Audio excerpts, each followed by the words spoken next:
प्रेम म्हणजे दोन व्यक्तींमधील सुंदर भावनांचा बंध, ज्यामध्ये दया, क्षमाशीलता, सहानुभूती, त्याग, वात्सल्य, माया, आदर अशा कितीतरी सुंदर छटा आहेत. या सर्व भावनांचा अनुभव घेणं, त्यांचा आदर करणे, त्यांची जपणूक करणे.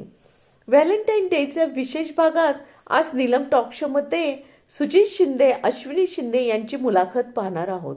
सुजित शिंदे लहान असताना डोक्यावर पडल्यामुळे एका डोळ्याची रक्तवाहिनी बंद पडून त्या डोळ्याने पूर्णपणे दिसणे बंद झाले होते व हे घरच्यांच्या शाळेत जाऊ लागल्यावर लक्षात आले. पण तरीही एका डोळ्याने इतर मुलांसारखे 5वी पर्यंतचे शिक्षण झाले. परंतु त्यानंतर अभ्यासाचा ताण व मिळालेले चुकीचे उपचार यामुळे दुसऱ्याही डोळ्याचा रेटिना खराब होऊन दिसणे पूर्ण बंद झाले. सुजित शिंदे यांच्या जीवन प्रवासात खूप जणांचे भरभरून प्रेम व सहकार्य मिळाले. अश्विनी यांनी सुजित यांच्यावर चक्क प्रेम केले. त्या प्रेमाचे रूपांतर विवाह बंधनात झाले, तेही व्हॅलेंटाईन डेच्या दिवशी. प्रेम म्हणजे प्रेम असतं, अगदी तुमचं नामचं सेम असतं. पण या जोडीचं प्रेम वेगळं आहे. आजच्या नीलम टॉक शो मध्ये सुजित शिंदे, अश्विनी शिंदे यांचा जीवन प्रवास जाणून घेणार आहोत. तुम्हाला दोघांनाही भेटून मला खरंच खूप खूप आनंद होत आहे. आणि 14 फेब्रुवारी व्हॅलेंटाईन डेचे तुम्हाला दोघांना खूप खूप शुभेच्छा. थँक्यू. खरं प्रेम ते असतं, तुम्ही स्वतःच्या पेक्षा समोरील व्यक्तीच्या सुखाचा जास्त विचार करता. तुमच्या लक्षातच आलं असेल. 14 फेब्रुवारी व्हॅलेंटाईन डेच्या सर्वांना खूप खूप शुभेच्छा. मी नीलम राजपूत नीलम टॉक शो मध्ये तुमचं प्रेमपूर्वक मनपूर्वक स्वागत करते. आज माझ्या सोबत आहे सर. तुम्हीच ओळख करून देताय तुमची. सांगा सर. नमस्ते, मी सुजित शिंदे. मी सध्या युनियन बँक ऑफ इंडिया येथे असिस्टंट मॅनेजर म्हणून कार्यरत आहे. आणि विशेष म्हणजे मला सांगायला आनंद की मी पूर्णतः ब्लाइंड आहे.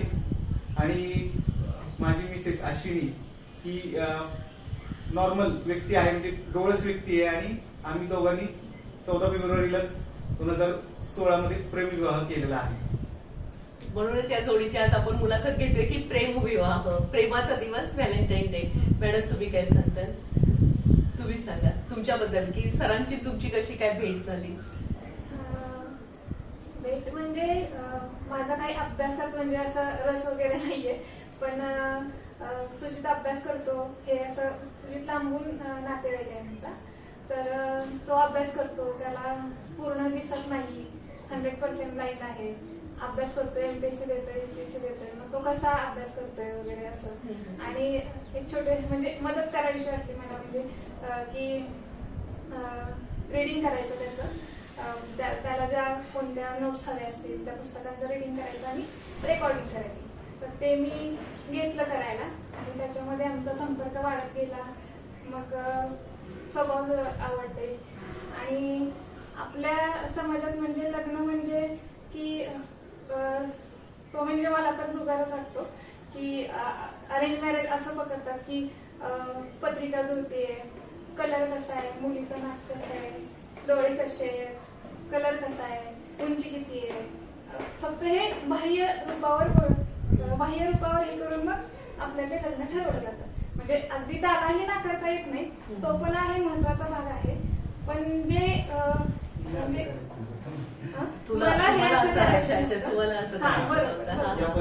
या पद्धतीने मला लग्न करायचं. अच्छा, म्हणजे त्या पद्धतीने तुला लग्न करायचं. आणि मग आमच्या दोघांचे विचार जुळले. मला आवडला तो माझा जीवनसाथीदार, म्हणजे म्हणून जोडीदार मला पूर्णपणे आवडला. म्हणून मग मीच त्याला विचारलं. सरांच्या बोलण्यात आलं की तुम्हीच त्यांना प्रपोज केलं वगैरे. म्हणजे किती छान ना. मला पण खरंच सरांनी सांगितल्यावर खूप छान वाटतं की तुम्ही त्यांना प्रपोज केलं. तो तसा आहे म्हणून माझा विचार पक्का झाला ना की मी याच्याबरोबर आयुष्यभर राहू शकते. खरंच आहे. म्हणजे हा विचार खूप महत्वाचा होता की आयुष्यभर राहू शकते. म्हणजे प्रेम म्हणजे काय? आज आपलं व्हॅलेंटाईन डेचा आहे तर प्रेम म्हणजे काय? दोघं पण काय सांगतात? प्रेम म्हणजे प्रेमाच्या बाबतीतलं म्हणजे महत्वाचं काय की जे काय आहे ते नॅचरल, म्हणजे काय होतं की प्रेम म्हणजे सुरुवातीला कॉलेज किंवा याच्यामध्ये आकर्षण जे असतं एकमेकांना खूप स्वतःच फक्त चांगलं चांगलं दाखवणं पुढं समोरच्या व्यक्तीला, आणि ते तात्पुरतं आकर्षण वगैरे असे प्रेम, त्याला प्रेम मानलं जातं. पण आम्ही दोघांनी बोलताना आमचे जे काही चांगल्या गोष्टी आहेत, काही दोघांचे काही दुर्गुण असतील, काही घडलेल्या घटना असतील आमच्या बाबतीतल्या, त्या सगळ्या एकमेकांना पूर्ण पारदर्शकपणे समोर मांडल्या. आणि मी माझे सगळे सांगितले की माझ्या बरोबर तुला आयुष्यामध्ये ह्या अडचणी येतील, या गोष्टी असतील, या फेस तू करू शकतेस का, अशा पद्धतीने आम्ही खूप फ्रेंडली हे सगळ्या गोष्टी एकमेकांशी बोललो आणि मग ते विचार ठाम होत गेले. आणि आता त्यामुळे काय होतं की आताही आमचे बरेच वेळा वाद होतात, काय होतं, पण ते तितक्या पुरतं असतं. अगदी म्हणजे अगदी रागाने एकमेकांना, म्हणजे असं नाही म्हणत की मी जातो सोडून, म्हणजे मी तिला म्हणतो राग आला की तुला माझ्यावर राहायचं असेल तर तू निघून जा, आणि ती मला म्हणते की तुला राहायचं नसेल तर तू निघून जा, पण दोघेही जात नाही. म्हणजे हे तर हे अशा पद्धतीने नाही. आणि काय नवरा बायको म्हणले की सगळीकडे ते चालतच म्हणजे एवढं. Yes, हा. पण तुम्ही सांगा आधी प्रेमाबद्दल काय सांगताल? प्रेम म्हणजे आता तो समोर आहे माझ्या बरोबर, असं वेगळी व्याख्या काय मला. प्रेम म्हणजे प्रेमाची पहिली पायरी म्हणतात की मैत्री होते. आमच्यात तेच मैत्री झाले आणि आम्ही म्हणजे नवरा बायको कमी आणि मित्र मैत्रिणींना जास्त राहतो. आणि तुम्ही प्रेमाची व्याख्या तर पहिली सांगितलीच की स्वतःपेक्षा दुसऱ्याची जास्त काळजी घेणे म्हणजेच प्रेम. सुखाचा विचार करणं. दुसऱ्याचा सुखाचा विचार करणे. पण हा एवढा मोठा निर्णय घेताना घरातल्यांचा विरोध? हो, आता मी एकटी मुलगी आहे, मला भाऊ आहे मोठा. मी मुलगी एकटी असल्यामुळे लाडाची पण होती. आणि मग प्रत्येक आई वडिलांना काळजी वाटणं स्वाभाविक आहे. त्यांना पहिल्यांदा विरोध केला त्यांनी, पण जेव्हा मी ठाम आहे कळल्यानंतर आमचं लग्नही त्यांनी खूप छान पद्धतीने लावलेलं आणि सत्यशोध पद्धतीने लग्न केलं. हा, एवढं ठाम राहणं म्हणजे खूप विशेष कौतुक आहे. म्हणजे अगदी की हो. एवढा मोठा निर्णय आयुष्याचा घ्यायचा. मग ती साथ कशी, आतापर्यंतची एकमेकांची तुमची साथ कशी आहे एकमेकांना? सर काय सांगतात? म्हणजे काय की आम्ही म्हणजे खूप असं रोजचं आमचं जीवन असं खूप एन्जॉय करतो आम्ही. म्हणजे नेहमी म्हणजे काय की आमच्या घरच्यांनी पण आम्हाला ओपन हँड दिलेले, म्हणजे दोन्ही घरच्यांनी. म्हणजे असं काही नाही की आमचे निर्णय आम्ही घेतो, म्हणजे कुठलेही, म्हणजे आम्ही सत्यशोध पद्धतीने विवाह केलाय. आमच्या म्हणजे काय की रूढी परंपरा फक्त फॉलो करायचे म्हणून फॉलो करायचे नाही. म्हणजे आम्हाला जे आमच्या बुद्धीला दोघांना पटतंय त्याच गोष्टी आम्ही करतो आणि आमचे निर्णय स्वतंत्रपणे घेतो. आणि सतत म्हणजे खूप एन्जॉय, म्हणजे असं म्हणजे एकमेकांमध्ये खूप चांगलं, खूप ट्युनिंग आहे आमचं. म्हणजे ते खूप खूप ट्युनिंग चांगलं आहे, त्यामुळं काहीच वाटत नाही. म्हणजे हिला म्हणजे असं नॉर्मली इतर वेळावरच म्हणजे माझा काही ब्लाइंडनेस आहे असं तिच्या म्हणजे ह्याच्यात पण नसतं नेहमीच्या आमच्या रोजच्या वावरण्यामध्ये. असं सहजतेने अगदी आयुष्य चालू आहे की असं मला काही असं वाटत जाणवतच नाही नाहीये. की हा. म्हणजे याला दिसत नाहीये असं कधी असं येत नाही. आता तुम्ही आलाय म्हणजे असं वेगळं काहीतरी आहे की वेगळं काहीतरी आम्ही केलेलं आहे म्हणून तुम्ही आमच्याकडे आले, तेव्हा माझ्या लक्षात येतं की हा याला दिसत नाही असं. नाही तर मग असं रोजच्या रुटीन मध्ये तर मला असं कधी जाणवत नाही की याला दिसत नाहीये मग आता कसं हे वगैरे असं काहीच नाही. आम्ही खूप म्हणजे चांगल्या पद्धतीने आमचं आयुष्य जगतोय. खूप छान वाटते सर. म्हणजे तुमच्या दोघांचं प्रेम बघून ना मला तर असं म्हणायला समाधान वाटते की खरं हे प्रेम आहे. खरंच म्हणजे आज जायचं व्हॅलेंटाईन डे म्हणते ना की खरं प्रेमाची व्याख्या वगैरे काही नसतं. जे अंतःकरणापासून एकमेकांबद्दल ते वाटतं ते खरं आपलं प्रेम असतं. खरंच हेच प्रेम आहे. म्हणजे आधी सुरुवातीला तुम्ही म्हणला बघा की बाह्य दिखावा नसतो प्रेम, अंतःकरणाचं प्रेम ते खरं प्रेम असतं. हो, म्हणजे आम्ही जनरली म्हणजे आम्ही कुठल्या रूढीवर टीका करणं किंवा असं हे बोलत नाहीये, पण आम्ही म्हणजे असं कुठले बंधन, म्हणजे तिने ते वटपौर्णिमाचं तेव्हा वड्याला गेल्यावर खरं प्रेम असं आमची धारणा नाही. त्यामुळे ती जात नाही. जे काही करायचं ते समान, म्हणजे जे ती करणार ते मी करणार किंवा मी करणार ते ती करणार. म्हणजे तिनेच माझ्यासाठी फक्त वटपौर्णिमेला जायचं किंवा कुठला उपवास पकडायचा अशा धारणा आम्ही ह्या सगळ्या सोडून याच्या पलीकडे आम्ही गेलोय. म्हणजे आणि आम्हाला तेच, म्हणजे आम्ही तेच एन्जॉय करतो की दोघं एका लेवलला आहे आम्ही समान. कोण म्हणजे मला काहीतरी अपंगत्व आहे म्हणून माझ्यात काय म्हणजे मी कमीपणा किंवा ती स्त्री आहे म्हणून ती कुठं कमी, असं धारणा आमच्या दोघांमध्ये कुठेच नाहीये दोघांमध्ये. त्यामुळे मग आम्ही खऱ्या अर्थाने एन्जॉय करतोय ते खरं एन्जॉय करताय. खरंच तुमचे विचार खूप चांगले आहेत. म्हणजे खरंच असे खूप लोक कमी असतात की असे विचार एकमेकांना सांभाळून समजून घेणं असे खूप कमी लोक बघायला मिळतात खरं तर. आणि सर आता बालपण सांगताय? केसेस म्हणजे माझ्या बालपणा बाबतीत म्हटलं तर म्हणजे मला मधून 6वीत असताना ब्लाइंडनेस आलं आणि पहिला काळ खूप खडतर गेला. पण माझं म्हणजे योगायोगाने काय की मी ज्या एरियात राहतो तिथले माझे मित्र खूप छान भेटले मला. आई महत्वाचं आई तर खूप म्हणजे सावलीसारखी पाठीशी उभी राहिली सगळ्या शिक्षणापासून सगळ्या गोष्टींमध्ये. आणि मित्र ते म्हणजे मला अगदी म्हणजे त्यांच्याबरोबर खेळायला घेऊन जायचे. म्हणजे क्रिकेट खेळायचो त्यांच्याबरोबर बॉलमध्ये खडे टाकून असं आवाजाच्या साह्याने पोहायला घेऊन जायचे, पिक्चरला घेऊन जायचे. त्यामुळे असं मला न्यूनगंड असं कुठं राहिलं नाही त्यांच्यामुळे. जे असं खूप मी एन्जॉय केलं म्हणजे बालपण खूप एन्जॉय केलं. काही काल खडतर गेला कधी वाटलं पण त्यांच्यामुळे मी म्हणजे आपण म्हणजे मी ह्या गोष्टीचा विचार करतो की आपल्याकडे काही नाही पेक्षा काय आहे चांगलं. म्हणजे या दृष्टीने हा दृष्टिकोन ठेवलाय पहिल्यापासून. आपण जे म्हणतो ना ग्लास भरलाय अर्धा का रिकामा आहे तर तो भरलेला ग्लास मग एन्जॉय करायचा. मग ते रिकामा आहे ते त्याबद्दल फार नाही विचार करायचा. यामुळे मग छान खरंच आहे. म्हणजे खरंच इतके सकारात्मक विचार म्हणजे खरंच सर मानलं पाहिजे तुम्हाला. एवढं म्हणजे भरलेला ग्लास त्यातच एन्जॉय करणं हे खूप महत्वाचं आहे. म्हणजे की लोकांकडे सगळं असून देखील त्यांना असं वाटतं कुठेतरी कमी आहे, काहीतरी कमी आहे, मला हे नाही, मला ते नाही, असं म्हणजे असतात बऱ्याच जणांचं असतं म्हणजे होतं ते. पण सर तू म्हणजे मी स्वतः म्हणजे मी हॉस्टेलला राहिलो ना 3 वर्ष पुण्याला. मी माझ्यापेक्षा खडतर जीवन जगणारे व्यक्ती पाहिलेत. म्हणजे काही लोक ट्रेन मधून ब्लाइंड आहेत पण ट्रेन मधून वस्तू विकण्याचा व्यवसाय करायला लागतोय किंवा काही दिसत पण नाही आणि ऐकू पण येत नाही. मग त्यांना मी हॉस्टेलमध्ये मग तिथे गेल्यावर आपलं दुःख तर यांच्यापेक्षा मग कमी आहे. मग काय म्हणजे मग ते नको गोंधळात बसायला असं ते टप्प्याटप्प्याने डेव्हलप होत गेलं सगळ्या गोष्टी. आणि सर्वांची साथ तुम्हाला खूप हो छान मिळाली मला. मित्र आई शिक्षक भेटले खूप चांगले, नातेवाईक खूप चांगले. आता हिच्या आई बाबांबद्दल पण सांगायचं म्हणजे सुरुवातीला विरोध केला हे झालं पण जेव्हा एकदा ठाम ठरलं लग्नाचं नंतर मग स्वतःहून त्यांना म्हणजे असं कधी ऑकवर्ड वाटलं नाही की इतर कोणालाही हा माझा जावं म्हणून ओळख करून देताना असं काही त्यांना असं ऑकवर्डनेस कधी वाटतं. उलट भेटायला घेऊन येत असतात लोकांना.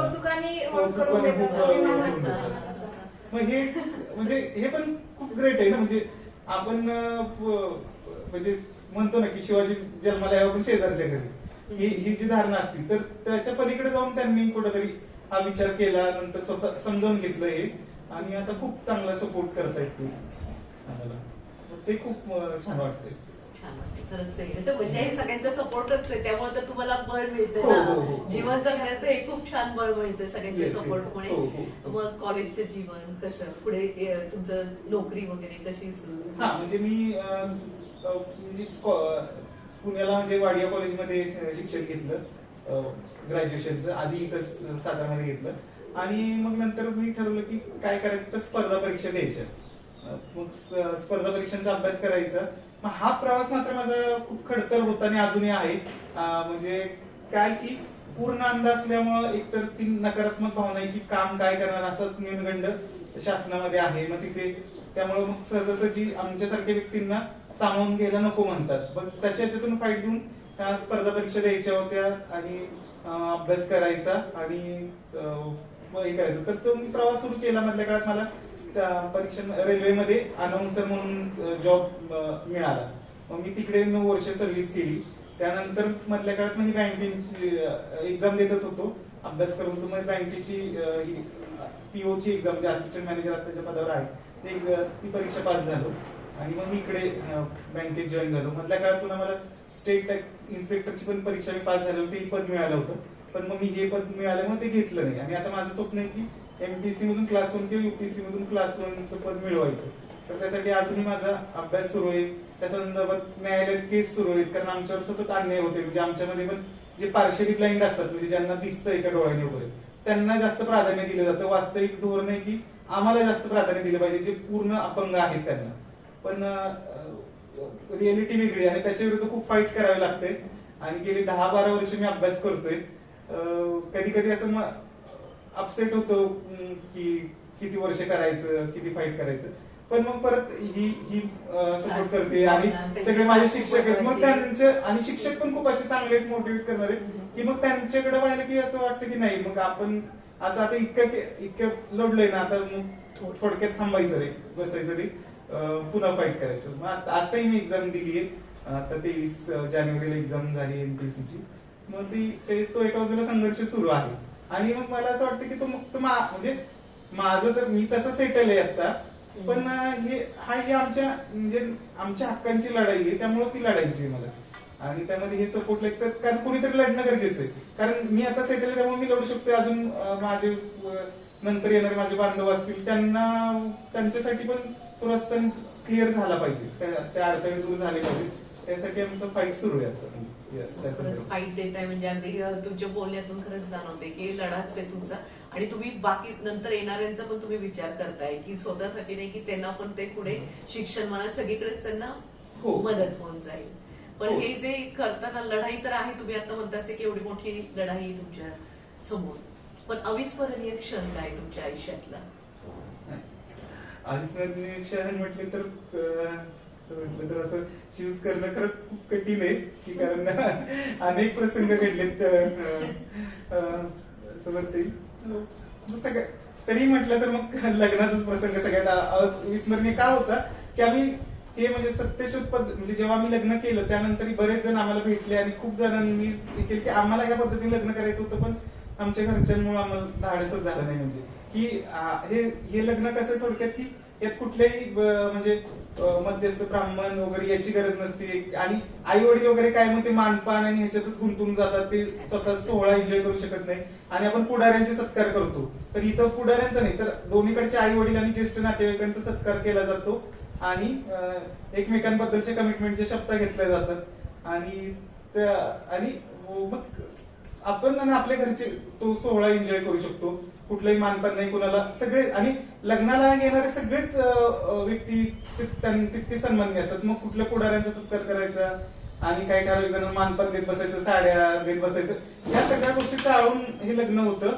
आणि ते खूप छान म्हणजे आमची एनजीओ आहे सत्यशोध अंधसेवा उपक्रम म्हणून, त्यातल्या आमच्या हिमा मॅडम आणि काही विचारवंत यांनी म्हणून हे लग्न व्यवस्थित आयोजित केलं, इतक्या छान पद्धतीने केलं की आमच्या सगळ्यांसाठी ते अविस्मरणीय आहे. म्हणजे कधीच विसरू शकत नाही इतक्या छान पद्धतीने. आणि तो सगळ्यांना आम्हाला आनंद काय वाटला की इतरांना पण आम्ही मेसेज देऊ शकलो. इतर 4 जणांनी जरी त्या पद्धतीने गेले उद्या तरी ते आमच्यासाठी खूप मोठी गोष्ट असणार की कोणीतरी या चापोरीच्या पलीकडे जाऊन जर विचार करत असतील आमच्या नंतर, तर मग ते आमच्यासाठी खूप मोठी अचिव्हमेंट असणार आहे. खूप छान. म्हणजे तुमचे विचार एवढे चांगले आहेत ना, खरंच विचार चांगले आहेत. असं म्हणजे खूप लोक कमी असतात असे विचारांचे, तर त्या दोघांचे म्हणजे विचार खरंच चांगले आहेत सर. तुमच्या आयुष्यात काय अविस्मरणीय शब्द होता? आता दोघांचाही एकच म्हटलं तर काय हरकत नाही. पण एक प्रसंग सांगते की आमचे त्याच्यासोबत बऱ्यापैकी चांगले लोक आहेत आणि त्यांच्याकडून मला खूप खूप सारं शिकायला पण मिळालं आणि प्रेमही मिळालं. म्हणजे मी माझा अभ्यासात वगैरे काही असा कल नाहीये, कुठलं क्रीडा स्पर्धा वगैरे असंही काही नाहीये, त्यामुळे असं सत्कार वगैरे काही मला झालेले नाहीयेत. पण मग ह्याच्या बरोबर लग्न करून बरेच सत्कार पण झाले. म्हणजे ते सांगण्यासारखे म्हणजे असे मोठेपणा नाहीये. पण एक आमचे सर आहेत विश्वास दांडेकर सर म्हणून, ते महिला दिन असतो ना आपला, ते असे चूज करून त्यांना सत्कार देतात जोड्यांना. मग त्यांनी त्या दिवशी आम्हाला दोघांना बोलवून एक पत्र दिलं होतं, म्हणजे सत्कार टाईप असं जेवण वगैरे करून पत्र दिलं होतं. त्याच्यात जे शब्द आहेत म्हणजे त्यांनी जे माझ्यासाठी जे शब्द लिहिलेले आहेत ते खूप म्हणजे अविस्मरणीय आहेत. आणि ते वाचून मला खूप म्हणजे वाटलं की मी काहीतरी आहे म्हणून, काहीतरी केलंय म्हणजे असं. तो एक क्षण मला आवडतो. म्हणजे असं ते पत्र अजून शब्द आहेत सांगतील का? खूप मोठं म्हणजे त्यांनी तिच्याबद्दल त्यामुळे ते त्यांनी असं तिचा पूर्ण आढावा मांडला की म्हणजे तिचं ही सगळी तिने जो निर्णय घेतला आणि त्यानंतर ती ज्या पद्धतीने वावरते, त्यानंतर 1-2 वर्ष त्यांनी पाहिलं ना, तर ते जे आव्हान तिने घेतलं ते पेललंय ज्या पद्धतीने, ते त्यांनी खूप पत्र वाचून मला आणि गोळ मिळतं. म्हणजे कुठंतरी काहीतरी ह्याची एक्झाम मिस झाली किंवा काय झालं तर ते खचून जाण्याचं म्हणजे हे असतं प्रसंग. त्यावेळी मी ते पत्र वाचते, मग तेव्हा परत मला उभारी येते की हा ठीक आहे आपण. म्हणजे तिच्या बाबतीतला आणखी एक महत्वाचा प्रसंग काय होता की जेव्हा लग्न आम्ही हे सत्यशोध पद्धतीने करायचं ठरवलं, तर तेव्हा सकाळ न्यूजपेपरनी हिची मुलाखत घ्यायचं ठरवलेलं होतं. आमच्या हेमा मॅडम त्यांनी सांगितलं होतं. तर मग मात्र हिने ती मुलाखत नाकारली म्हणजे लग्नाच्या आधी. तर त्याचं कारण तिला जेव्हा आम्ही विचारलं मॅडम नेहमी, तर तिने जे कारण सांगितलं तिचं काय म्हणणं होतं की मी मुलाखत देईन, मग ते बातमी काय येणार की मी ब्लाइंड आहे आणि मग ही माझ्याशी लग्न करते, मग ब्लाइंड असून लग्न करते, तर ते माझं ब्लाइंडनेस हायलाइट होईल.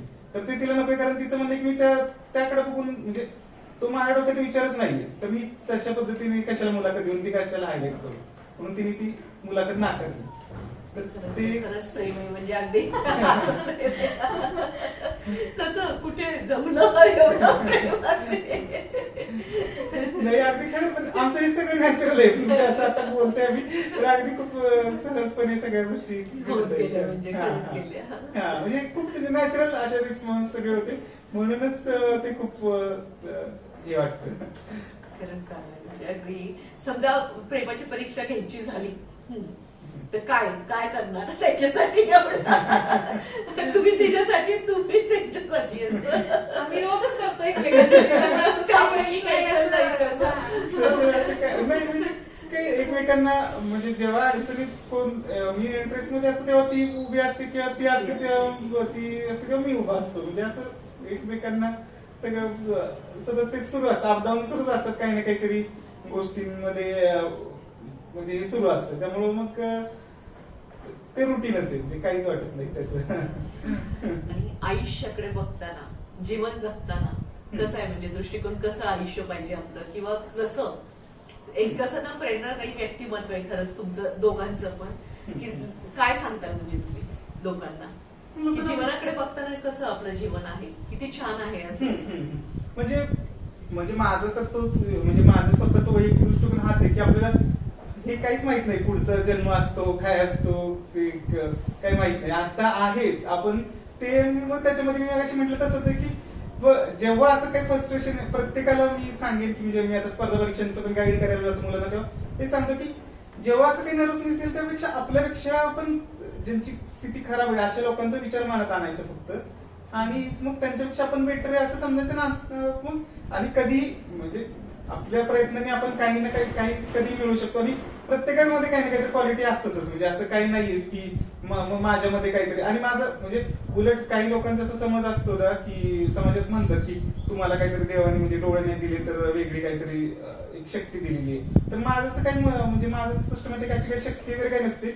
शक्ती म्हणजे काय असतं की तुम्ही प्रत्येकाने आपल्यातलं डेव्हलप करायचं असते, ते आपल्याला ओळखून. म्हणजे आता मला दिसत नाही तर मी कानाचं हे मी आपोआप मी माझे सेन्सेशन डेव्हलप केले की मी आवाजावरून माणसं ओळखली पाहिजे. म्हणजे आपोआपच म्हणजे आपल्याकडे नसेल तेव्हा ते डेव्हलप होतं, ते करायचं, पण ते करायचं असतं. म्हणजे असं अचानक मी म्हणजे सगळे ब्लाइंड म्हणजे अपंग होते म्हणजे हुशार असतात असं समज असं तर काही नसतं, किंवा अभ्यासात हुशार असतात, कुणाला संगीतामध्ये गती असते. म्हणजे काय की म्हणजे माझं असं म्हणणं आहे की प्रत्येकामध्ये कुठला ना कुठला पॉईंट असतात. आमच्या ब्लाइंड व्यक्तींमध्ये पण कुणामध्ये संगीतामध्ये गती असते, कुणाला टीचिंग मध्ये असते, कुणाला अभ्यासामध्ये. तर असंच ते सगळ्याच नॉर्मल व्यक्तींबद्दल आहे. प्रत्येकामध्ये काही ना काहीतरी आहे, फक्त ते शोधलं पाहिजे आणि त्याच्यावर थोडं हार्डवर्क केलं पाहिजे, एवढंच आहे. आणि म्हणजे इतरांची दुःख पाहिली की आपलं दुःख आपल्याला काहीच वाटत नाही, त्यामुळे असं कुठल्या गोष्टीचा भाऊ नाही करायचा. इतकंच ते म्हणजे महत्वाचं आहे. किती चांगले बोलतायत म्हणजे खरंच ऐकत राहावं वाटतं तुमचं. अगदी एवढं चांगलं तुम्ही बोलताय, एवढं चांगले म्हणजे लोकांनी खरंच यावर खूप विचार करायला पाहिजे तुमच्या बोलण्यावर. तुम्ही काय सांगता? जीवन कसं आहे?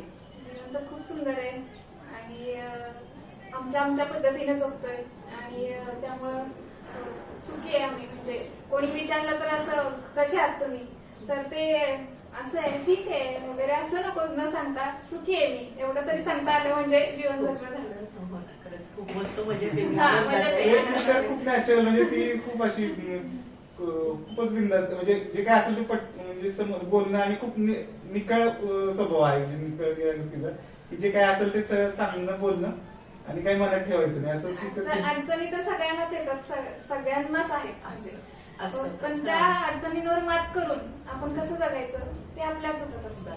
स्वतःच हो, ठरवायचं स्वतःच स्वतःच्या ठरवायचं. हो ना, साथाने. खरंच हो, आहे. बरोबर. जीवनाचं कसं ना, जीवन कसं ते कसं आनंदाने जगायचं ते तुमच्या दोघांकडे बघून खरंच छान वाटते अगदी.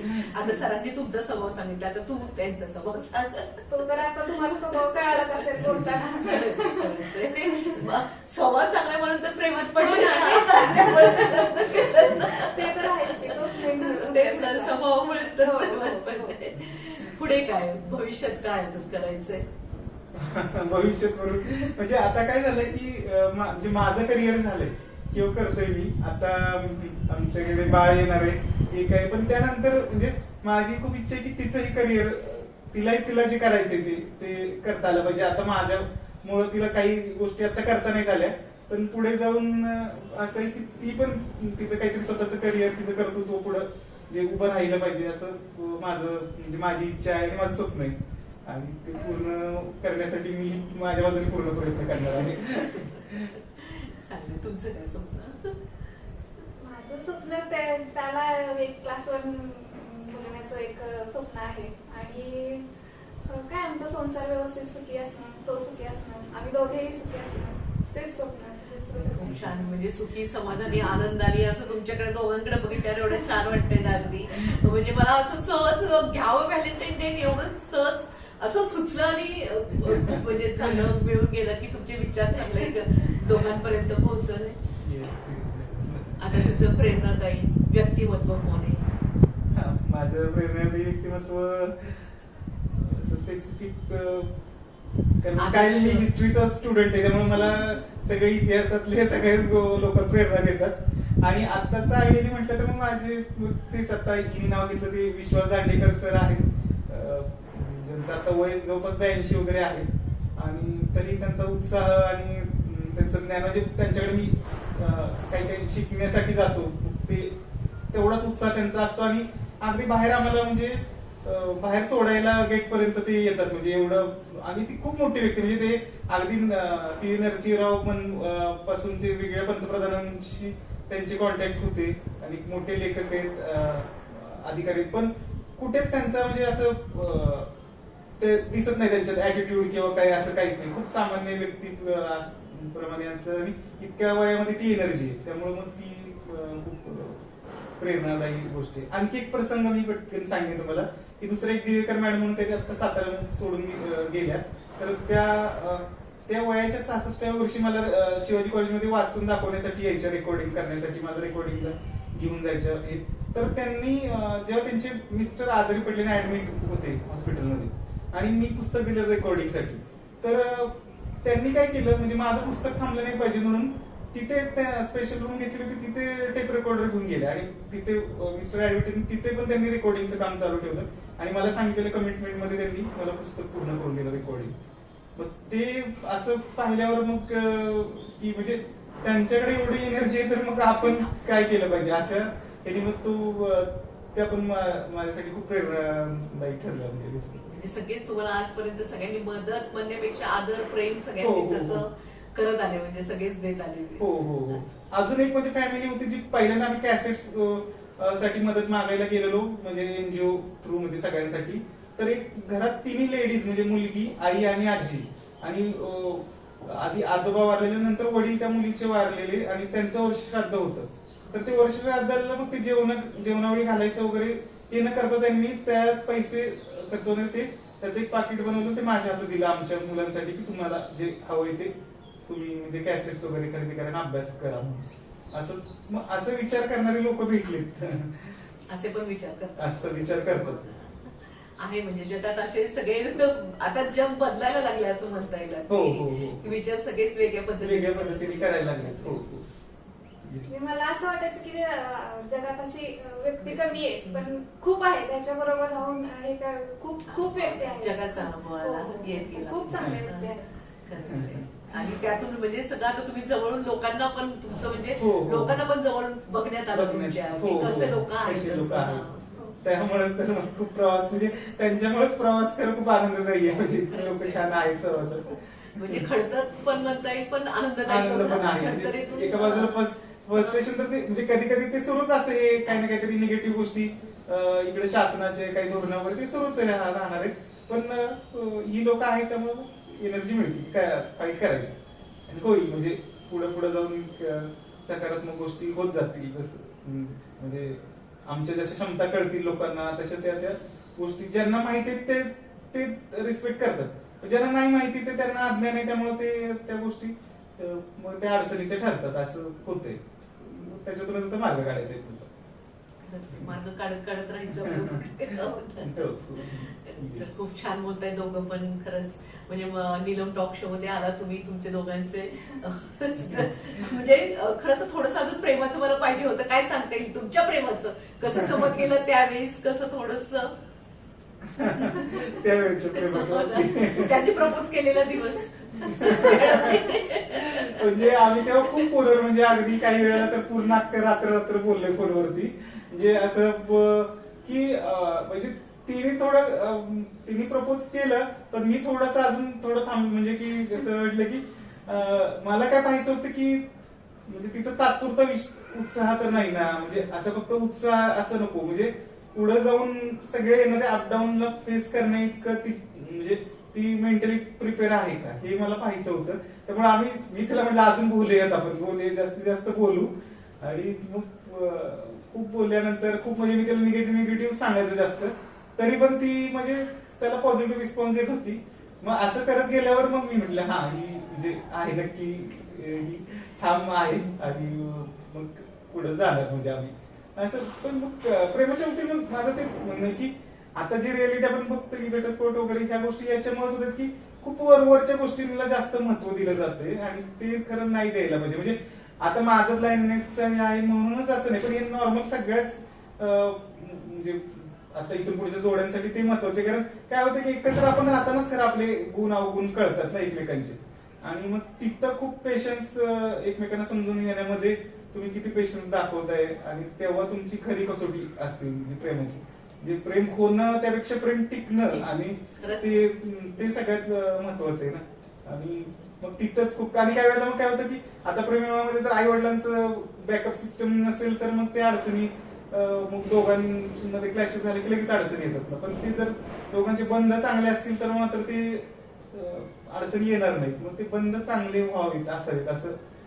आणि मी लग्नाच्या आधी म्हणजे माझं तेच इच्छा होती. मी जेव्हा घरच्या लग्नासाठी माझ्या पाहत होते, मग भावाचं माझ्या लग्न मी आधी करायला सांगितलं. माझ्यापेक्षा तो 3 वर्ष लहान आहे. कारण मी त्यांना म्हटलं की मला जोपर्यंत अशी व्यक्ती मला ठामपणे वाटत नाहीये तोपर्यंत मी काही लग्न करणारच नाहीये. की म्हणजे फक्त असं उपयोग नव्हता ना की म्हणजे मी अपंग आहे म्हणून कुठेतरी मी डोळ्याने प्रॉब्लेम आहे मग कुठेतरी हाताने पायाने अपंग असलेली व्यक्ती म्हणजे काहीतरी एक जोडी लावायची म्हणून लावणं, या गोष्टीला काही अर्थ नाही ना. म्हणजे ते मन जुळलं हेच महत्वाचं आहे ना. सगळ्यात मन जुळली नाही तर मग त्या गोष्टींना काहीच मग ते ऍडजस्टमेंट नुसती फक्त झाली, ते नको होतं. त्या विषयावर मी पण ठाम होतो आणि ही तिच्या त्या विषयावर तिने आधी सांगितलेलं ठाम होते. मग त्यामुळे ते असं तुम्ही म्हणताय मन जुळलं एवढं कसं म्हणजे आता येणं सुचलं पाहिजे. खरंच ठाम राहिले ते त्यांच्या विचारावर तुम्ही ठाम राहिला अगदी. कसं मग मन जुळलं ते म्हणतात ना, एवढं कसं वाटलं की नाही मला यांच्याशीच लग्न करायचंय. त्याचा स्वभाव आवडला मला आणि तेच मग बाह्य रूपांवर भाळून न जाता अट्रॅक्शन हे न करता की त्याचा स्वभाव कसा आहे, की विचार कसे आहेत, की दोन्ही आपण समान वगैरे असं स्त्री पुरुष वगैरे, आणि तो समजून घेतो. म्हणजे त्याचे गुण सांगणं जास्त ते जेवढे सांगतील तेवढे कमीच होईल. म्हणून मग मला तर जुळली म्हणून तर आता आम्ही दोघे इथं बसलो. नाही तो आमचा धागा पहिल्यापासून राहिला की समानतेचा धागा असणं महत्वाचं आहे. तिने मला फोनवर तेव्हा हे सांगितलेलं होतं की माझं म्हणजे कलर हे नाहीये, मी रंगाने अशी आहे, मी दिसायला अशी आहे. काही खूप छान आहे, दिसायला छानच आहे की, पण तिला तिच्या नातेवाईक चिडवायची त्यामुळे ती मला म्हणायची माझा रंग डाऊन आहे. रंगाचं काय तेव्हा म्हणजे पण आमच्यामध्ये जे काही सगळे विषय झाले पण असं तेच होतं की ह्या गोष्टींना आपल्याला काहीच आपल्याकडे महत्व नाही. म्हणजे आम्ही सांगायचं म्हणजे आम्ही जेव्हा ठरवलं की आम्ही दोघं म्हणजे करूया लग्न, म्हणजे ठाम म्हणजे आता प्रेम जुळल्यानंतर लग्न हे करायचं, तेव्हा मी त्याला पाहिलं नव्हतं आणि त्यांनी मला पाहिलं नव्हतं. म्हणजे आता आधी ओळखत होतं पण लहानपणापासून असं ओळखत होतं पण असं तिने मला पाहिलं नव्हतं. अच्छा अच्छा आधी पाहिलं खूप लहान असतं. खूप लहान अच्छा, असताना हा, पाहिलं हा. होतं. मग फोनवरच बोलणं फोनवरच चालायचं. बोलणं, हा, हा. अच्छा अच्छा माहित होतं फक्त हा, ह्याच्याबद्दल हे आहे, माहित होतं हा, हा, हा, हा, हा. सरांबद्दल. मग एवढं म्हणजे न बघता सुरू झालं हा, हा. हो. मग नंतर भेटायला हो, गेलो नंतर. आनंद भेटतो. किती छान आहे खरंच चांगलं प्रेम आहे खूपच छान आहे आणि असेच आशीर्वाद सगळ्यांचे तर आहेच आहे तुमच्या पाठीशी हो. Yes, असंच yes. आता हसताय असंच आयुष्यभर हसा आणि सुखाने आनंदाने राहा आणि नीलम टॉक शो मध्ये सर आपण एवढा वेळ काढला आलात खूप चांगले विचार मांडले खूप चांगलं बोलला तुम्ही दोघं पण खूप छान बोलला म्हणजे तुमच्याशी बोलताना पण मला खूप छान वाटलं खूप मस्त वाटलं म्हणजे तुमचे जीवन प्रवास जाणून घेताना खूप छान वाटलं ओके आम्हालाही तुम्ही म्हणजे तुमच्या माध्यमातून म्हणजे सगळ्यांशी संवाद साधायला तुमच्या प्रेक्षकांशी मिळणार आहे हे आमच्यासाठी पण खूप छान म्हणजे ऑपॉर्च्युनिटी असं मानतो आम्ही थँक्यू त्याबद्दल आमची निवड तुम्ही केली त्याबद्दल दोघांना पण खूप खूप धन्यवाद ओके अशाच वेगवेगळ्या मुलाखत वेगवेगळ्या लोकांच्या ओळख करून देणार आहे मी नीलम टॉक शो मध्ये लाईक करा शेअर करा सबस्क्राईब करा नीलम टॉक शो खूप खूप धन्यवाद